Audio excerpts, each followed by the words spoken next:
Rasa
Krishna Krishnaya Bhutale Srimati Bhakti Vedanta Swami Niti Namine Namaste Saraswati Devi Gauravani Pujarine Nirvishesha Shunyavadi Paschati Krishnavadi.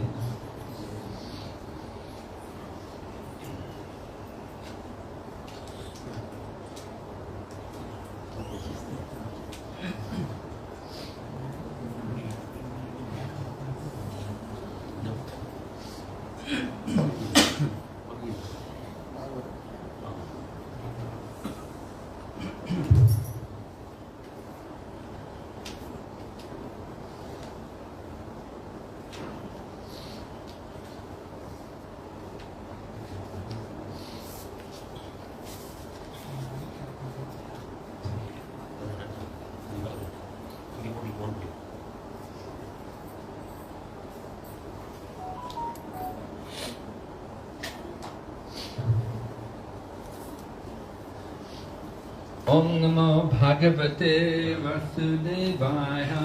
Om Namo Bhagavate Vasudevaya. Om Namo Bhagavate Vasudevaya. Om Namo Bhagavate Vasudevaya. Om Namo Bhagavate Vasudevaya. Om Namo Bhagavate Vasudevaya. I'm going to read first of all from Srimad Bhagavatam. This is the third canto of Srimad Bhagavatam, chapter number 25, entitled The Glories of Devotional Service. So chapter 25 is dealing with Kapila Shiksha, the teachings of Lord Kapila, and they're very instructive.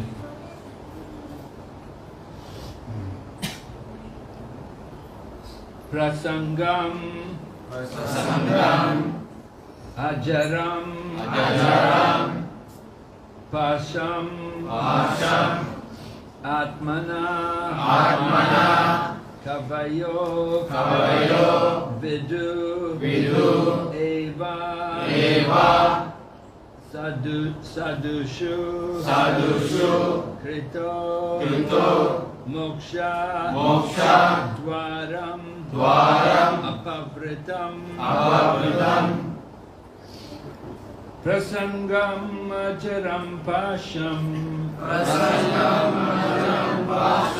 Atmana, Kavayo, Vidu, Sa eva sadushu krito, moksha dwaram apavritam,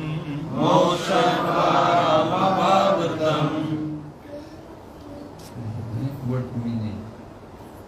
Prasangam, attachment. Ajaram, strong. Pasham, entanglement. Atmana, of the soul.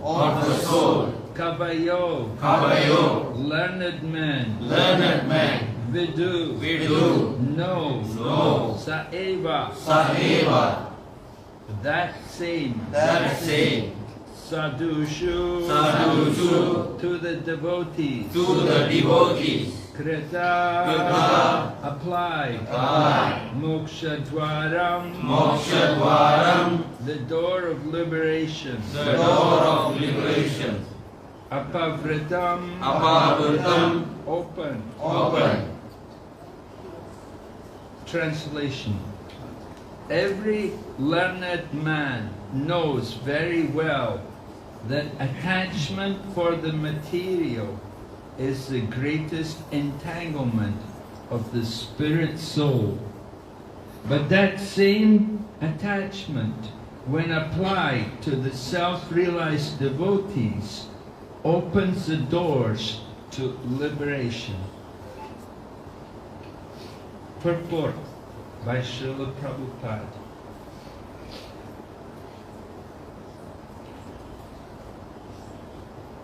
here it is clearly stated that attachment for one thing is the cause of bondage in conditioned life, and the same attachment, when applied to something else, opens the doors to liberation.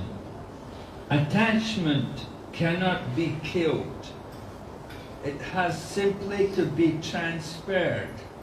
Attachment for material things is called material consciousness, and attachment for Krishna or the devotees is called Krishna consciousness. Consciousness, therefore, is the platform of attachment. It is clearly stated here that when we simply purify the consciousness from material consciousness to Krishna consciousness, we attain liberation. Despite the attachment that one should give, despite the statement that one should give up attachment, desirelessness is not possible for a living entity. A living entity, by constitution, has the propensity to be attached to something. We see that if someone has no object of attachment, if he has no children, then he transfers the attachment to cats and dogs. This indicates that the propensity for attachment cannot be stopped. It must be utilized for the best purpose. Our attachment for material things perpetuates our conditioned state, but the same attachment, when transferred to the Supreme Personality of Godhead or His devotee, is the source of liberation. Om Jnana Timirandasya Kinanjana Salakaya Chakshurmilitam Yena Tasmai Shri Gurave Namaha. Shri Chaitanya Manavishtam Sthapitam Yena Bhutale Swayam Rupa Katamayam Dadati Swapadantikam. Vandeham Shri Guru Shri Yata Pada Kamalam Shri Gurun Vaishnavamscha Shri Rupam Sagrajatam Sahagana Raghunatam Vitam Tam Sajivam Sarvaitam Savadutam Parijana Saritam Krishna Chaitanya Devam Shri Radha Krishna Padam Sagana Lalita Shri Vishaka Vitamscha. Hey Krishna Karuna Sindhu Dinabandhu Jagatpate Gopesha Gopika Kanta Radha Kanta Namostute Tapta Kanchana Gaurangi Radhe Vrindavaneshwari Vrishabhanusute Devi Pranamami Hari Priye Vanchakalpatarubhyascha Kripa Sindhu Vacha Patitanam Pavanebhyo Vaishnavebhyo Namo Namah. Jai Shri Krishna Chaitanya Prabhu Nityananda Shri Advaita Gadadhara Srivasadi Gaura Bhaktavrinda. Hare Krishna, Krishna Krishna, Hare Hare, Hare Rama, Rama Rama, Hare Hare. So I read the sloka from the Srimad Bhagavatam. Lord Kapila is speaking to his mother, Devahuti. Now Devahuti is an interesting lady. She's one of the daughters of Swayambhuva Manu. And Swayambhuva Manu is the son of Lord Brahma. So at the beginning of the creation, meaning Satya Yuga, from Lord Brahma's body, different personalities appeared, and Swayambhuva Manu was one of them. Swayambhuva Manu and his good wife Satarupa, they appeared, and their purpose was to help Lord Brahma. Lord Brahma is the creator, and he wanted to see that the universe was filled up with population. So Swayambhuva Manu was one of the people who was to help Lord Brahma in this task, to see that the world, not only this planet, but all the different planets in the universe were properly inhabited.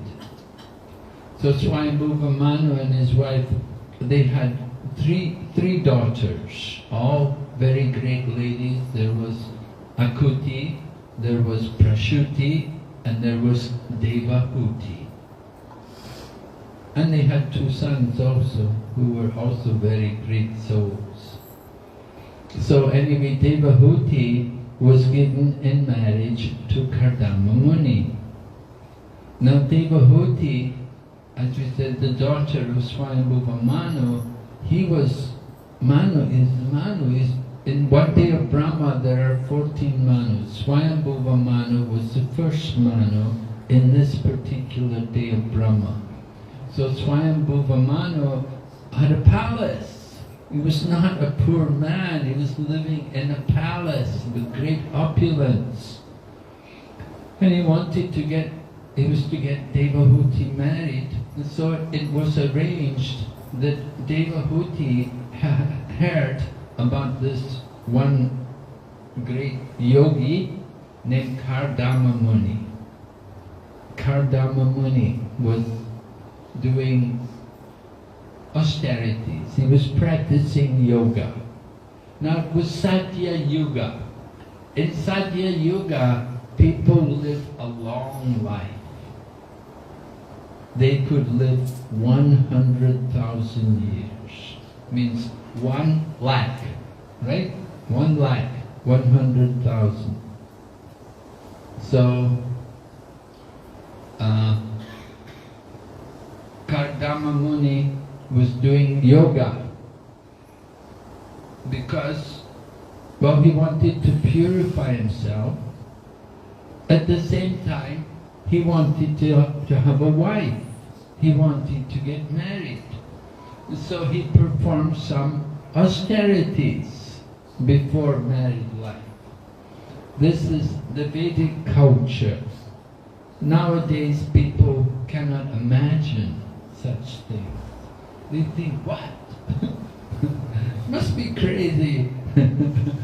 But the Vedic culture is very practical, very scientific. It teaches people to control their mind and senses and to purify themselves and prepare for a better life. A better life, not only in this life, but in the next life also.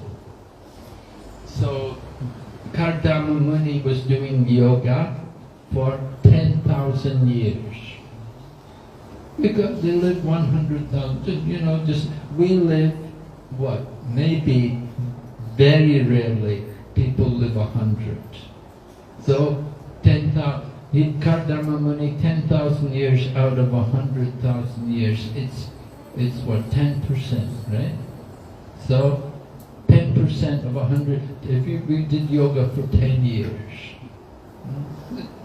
reasonable, good. Of course now people, they go to school, then they go to college, and they're already 25 or something by the time they graduate. And then if you ask them to do yoga for 10 years, they'll be too old. Right? Life is over. Anyway, Kardama Muni did yoga for 10,000 years, And then the Lord appeared to him, and the Lord told him that I've arranged for a suitable girl to come who will make a good wife for you, and you should accept her. And so it happened, Swayambhuva Manu came into the jungle on his chariot, and he brought his daughter Devahuti with him. And Devahuti had heard about Kardama Muni from great yogis and sages who had come visiting their home. So she was attracted. She thought, yes, I want a husband like this man. And so her father arranged to bring her to the forest, to the ashram of Kardama Muni. He was living in the jungle, in the forest. And he had a nice simple ashram at the side of a lake where he could bathe regularly. And somehow he was living. And Swayambhuva Manu brought his daughter and left her there with Kardama Muni. Of course, it was painful for Swayambhuva Manu. That father is attached to the daughter, but he understood Kardama Muni is a great yogi. He will take care of my daughter. So he went back to his palace and left Devahuti there with Kardama Muni.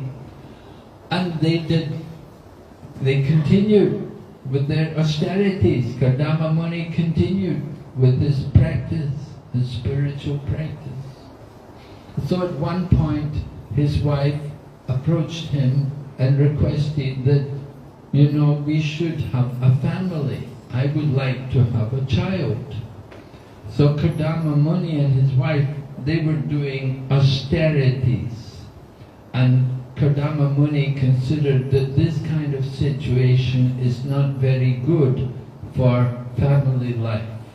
We shouldn't be so poor and so frugal. So Kardama Muni was a yogi, and he had yoga powers, and he used his yoga siddhis. He created a mansion, a huge mansion, just like here, right? We have not nice mansion here, big. So he created this mansion. It could fly, and it didn't just have a little garden. It had parks and lakes. And there were all kinds of birds and beautiful birds and fragrant trees with flowers and fruits. And it was all growing. He created it all by his yoga siddhis.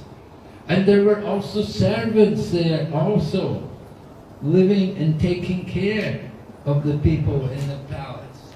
So Kardama Muni created this mansion, and then he arranged for his wife to bathe in the lake and to be rejuvenated. Just like, you know, they have these beauty parlors. You know, you can go to the beauty parlor and they'll put things on your skin and everything, and they'll make you look young and radiant and everything, right? So Kardama Muni made his wife go and bathe in the lake, and she bathed in the lake. And then in the lake there were all of these different goddesses, and they all took care of Devahuti.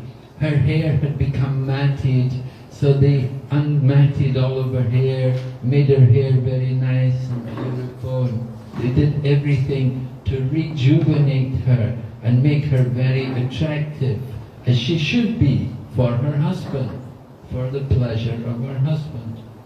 And then the two of them got into the mansion, and they went to travel. Just like when people get married, often they want to go for honeymoon, right? They'll go and travel. So Kardama Muni and Devahuti, they had their aerial mansion. They didn't take Air Asia to fly. They had their own aerial mansion which could fly. And they didn't just go to Bangkok or Phuket or somewhere like that. But they went to Mount Meru, where the demigods go to enjoy. They went to these different places where the demigods come for their enjoyment. And in this way they were enjoying together. And in course of time, Devahuti had her children. She had 9 daughters and 1 son. And that one son was an incarnation of God. He was Lord Kapila. And Lord Kapila is described how Lord Kapila preaches, he teaches the teachings of Sankhya Yoga. There are different systems taught in the Vedic literature, different philosophies are taught, like Patanjali teaches the yoga, and Gautama teaches logic, and Jaimini teaches karma mimamsa. Vyasadeva, he teaches Vedanta. So Lord Kapila, he teaches Sankhya. But you have to understand, there are 2 Kapilas. One Kapila, who is more well known, is an atheist. And he teaches an atheistic Sankhya Yoga. But the Kapila we are reading about here, we're talking about tonight, this Kapila is Devahuti Putra, the son of Devahuti. And he is the incarnation of the Lord. Actually, Lord Brahma had already predicted to Kadama Muni and Devahuti that they would have a son who would be an incarnation of God. And Prabhupada writes in purports in Srimad Bhagavatam that in family life, you want to have a child, you should have a child who is an incarnation of God. And if he's not an incarnation of God, then at least this should be their last life in the material world. In other words, this child will not take birth again. The mother and father should have that kind of consciousness when they're conceiving the child, that this child will not take birth again. They're coming now as our child, but they won't come back. They'll become perfect in this life and go back to Godhead. So, Lord Kapila, he's already perfect. He's the incarnation of God. And Kardama Muni, he wants to become perfect. So, he, after giving his wife 9 daughters and 1 son, it was arranged the 9 daughters were given to great sages. They were each married and to great sages, and the sages each took their wives with them. And Kardama Muni then said to his wife that now I'm leaving. I'm going to renounce. I'm taking the renounced order of life. In the Vedic system, there are stages in life, right? There is the brahmachari, the student life, then there is the grihastha life, then there is vanaprastha life. Vanaprastha, it means retired life. But nowadays when people retire, what do? They read the newspaper all day, or they go to the park and play some game or something, and they watch TV. They don't really take advantage of the retired life. Retirement is meant for preparing for the next life. And that was the tradition. So Kardama Muni, he told his wife that now I'm going. And he left his wife, but he left her in the care of her son, Lord Kapila. The Vedic culture it is such that a woman should always be given protection. When she's young, she's protected by her father. Then she will be married and the husband will protect her. And then later on in life, she should be protected by her child. Hopefully she will have a son who will protect her. So that is it. But a woman should always be given that protection. She should not be left unprotected, because she can be easily exploited and cheated and taken unfair advantage of. So ladies are meant to be protected. So Devahuti was left with her son, Lord Kapila. And she's naturally feeling some difficulty because she'd been living with her husband and they'd been traveling, they went to so many places and they enjoyed together a lot. They had a lot of pleasure together with each other, and then her husband left. And the children were given in marriage, the daughters had all gone, and she was left just with the son. So her mind was definitely disturbed that, oh, I've lost my husband and my life has changed so much. But she's very fortunate because she has a son who is there, Lord Kapila. And Lord Kapila is instructing her how attachment has to be properly used. Attachment for the material is a cause of bondage. And the same attachment, if it's used in Krishna consciousness, then it will give us liberation. So attachment cannot be stopped. It's natural, it's nature to be attached. But we have to be careful what we're attached to. So Lord Kapila is going to go and explain to his mother that she should become attached to a sadhu, to a holy person, to a spiritual teacher, like a guru or something. She should develop that attachment. Not just the attachment to the flesh, the attachment to the family members, to the husband, like that, because these relationships are material. So that is conditioned life. We want to cultivate spiritual life. And spiritual life means in relationship to Krishna, who is the supreme spiritual being. How to develop that attachment for Lord Krishna? Well, association is very important. You have to associate with sadhus. You have to come and hear from them regularly.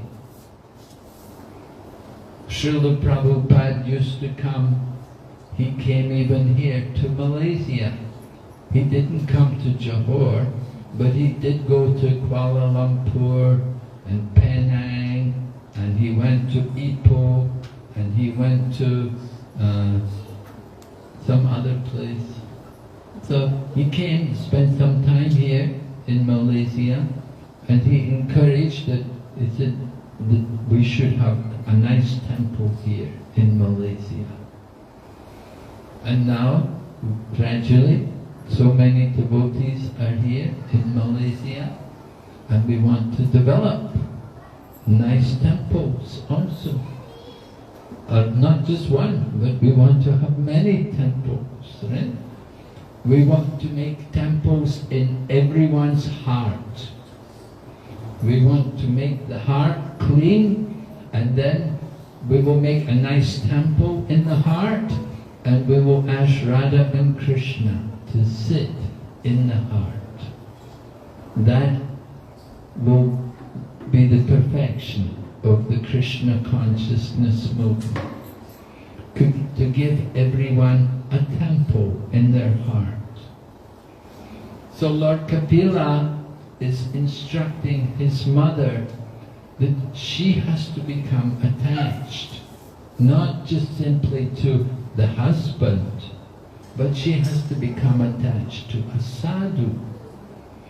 Her husband had been with her, but now he's gone. That's the nature of material relationships. They have a beginning and an end.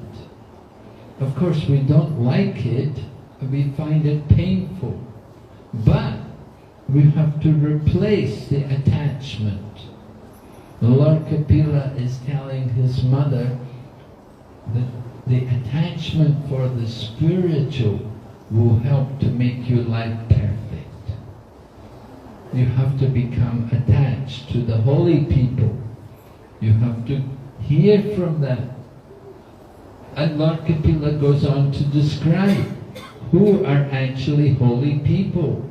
He mentions the qualities of a holy person. Titikshava karunika suridam sarvadehinam ajata shatravam shantu sadhava sadhu bhushana. Sadhu bhushana means the ornaments of a sadhu.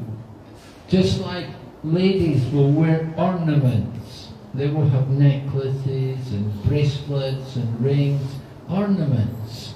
In the same way, a sadhu, a holy person, is recognized by their ornaments. Not just by the dress, not just by the name, but you have to see the ornaments of the sadhu. The ornaments, titikshava, tolerance, karunika, mercy. These two qualities are very important. We see the example of Lord Jesus Christ. How Lord Jesus Christ was nailed on the cross, but he did not have any bitterness to the people. Rather, he prayed to God that please forgive them. They do not know what they are doing. And similarly, in our own tradition, we have the example of Haridas Thakur. Haridas Thakur was a Mohammedan, but he was chanting Hare Krishna mantra. So the ruler, somehow people made a case against him, and he was brought to court. And they said that he's a Mohammedan and he's chanting this Hindu prayer. So the judge told him, you should not do that. But Haridas Thakur said, well, so many Hindus have become Mohammedans. What is the harm if I, one Mohammedan, become a Hindu? But the judge said, no, I cannot accept this. You have to stop this. But Haridas said, but I cannot stop chanting the holy name. It's my nature that I have to chant. I cannot stop chanting. So then, judge said, then you will have to be beaten.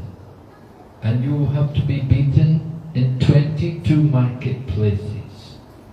In other words, it was like a death sentence. He was meant to be beaten to death. So Haridas Thakur was taken to the marketplace and he was beaten in 22 marketplaces. But he never stopped chanting the holy name. And he never had any bitterness towards the people who were beating him. Rather, he prayed to the Lord not to harm them, because he was worried that because they're beating me, the Lord may be angry, he may take action against them. But Haridas was such a great soul, he was so tolerant that he prayed to God, please forgive them. Don't punish them. And then another example, Lord Chaitanya Mahaprabhu was very angry when Lord Nityananda was attacked.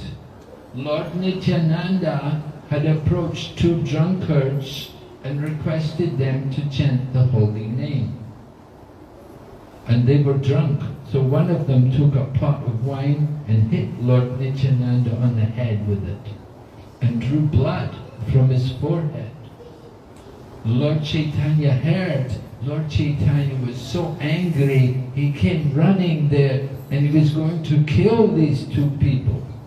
But Lord Nityananda restrained him and told him that, no, my Lord, in this age you have to be merciful.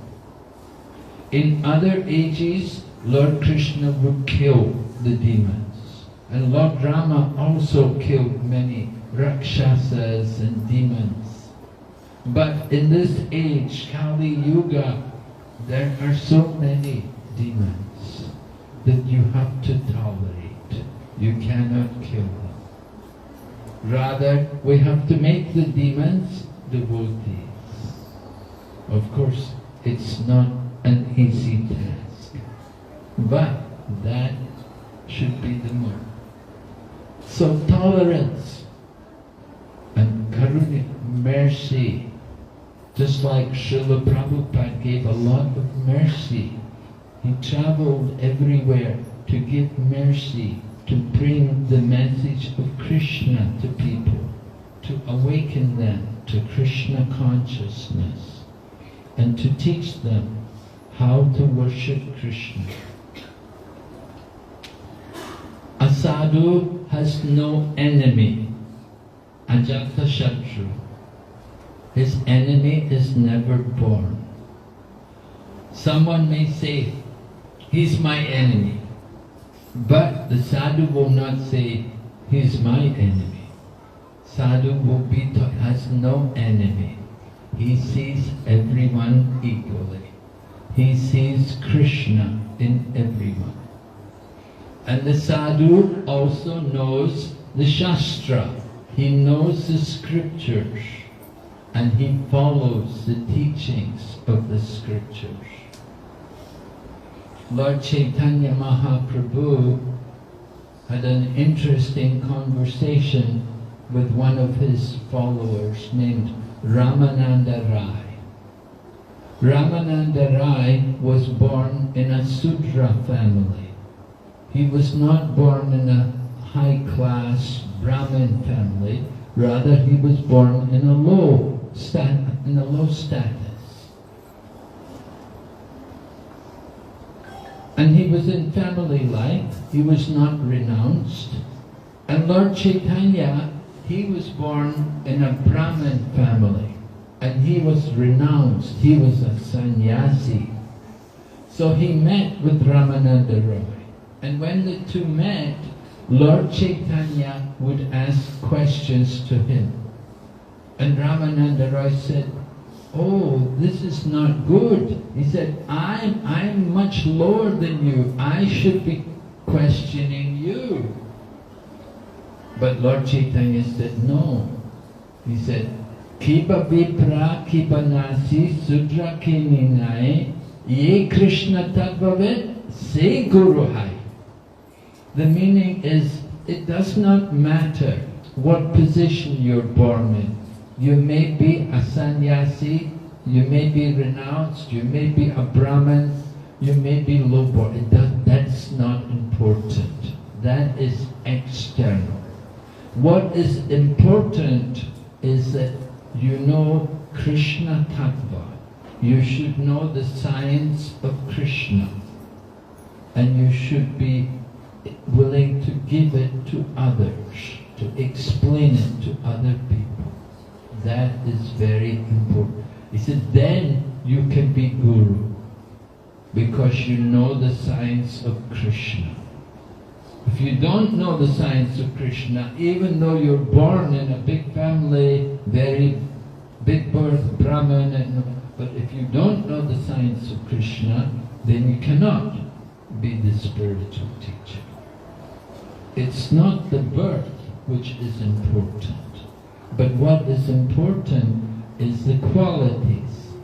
So we were telling, you can recognize the person by the ornaments, by the qualities. And these qualities are being described here in Srimad Bhagavatam. We want all of you to understand how to recognize the sadhu. Lord Chaitanya was also asked sometimes, he was asked how to recognize a devotee. Lord Chaitanya replied, first of all he said, anyone who chants Hare Krishna, who chants the holy name even one time, he should be considered a devotee. But then another time, when he was asked the same question, how to recognize a devotee, Lord Chaitanya said, if someone regularly chants the holy name, then he is a devotee. And then another time, he was asked the same question, and the third time he said, that person, simply by seeing him, makes other people chant the holy name. He is a devotee. So you should understand the meaning is there are different levels of devotees. Just like sadhus, holy men, there are different levels. It's not that everyone is on the same level. We say there is kanishta, there is madhyama, and there is uttama. There are different levels of devotees. Kanishta means junior, madhyam means intermediate, and uttama means topmost. There are different levels of devotees, different levels of sadhus. We have to understand the teaching of Krishna consciousness. These things are all explained to us in Srila Prabhupada's books, and we encourage all of you, try to read Srila Prabhupada's books. If you don't have a set of Srimad Bhagavatam, you can get a set and keep a whole set in your home and read every day for the rest of your life. And in this way, you can make your life perfect. Thank you very much. Hare Krishna. Is there any question, anyone?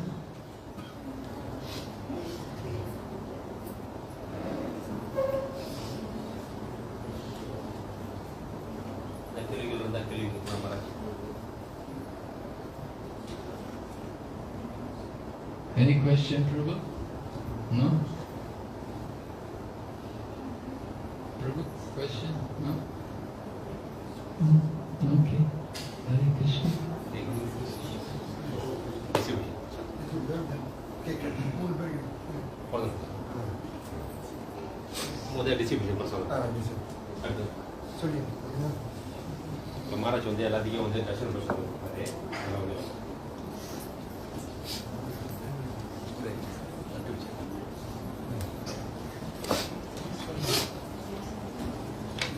His Holiness BVV Narasimha Maharaj ki, Srila Prabhupada ki, Sai Gaura Pramanande.